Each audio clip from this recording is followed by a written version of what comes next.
Welcome to AS Kavikutti channel. இன்றைக்கி என்ன video பார்க்க போகிறேன்னா, பட்டர் நூடுல்ஸ் மசாலா எப்படி செய்யலான்னு பார்க்கலாம். வாங்க வீடியோக்குள்ளே போகலாம். அதுக்காக நான் ஒரு சின்ன கடாய் எடுத்திருக்கேன். கடாய் நல்லா சூடாகட்டும்.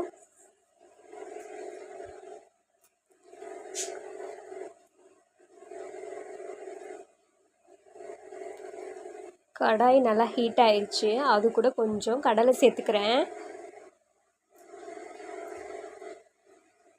கடலை லைட்டாக வறுபட்டால் போதும். ஏன்னா அதோட தோல் நீக்கிட்டு சேர்த்தா தான் டேஸ்ட்டு நல்லாயிருக்கும். அதுக்காக தான் கடலையை வறுத்துக்கிறோம்.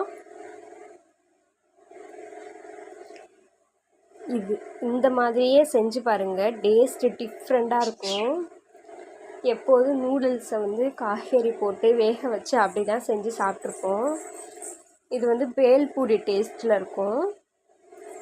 கடலை நல்லா வறுபட்டுருச்சு.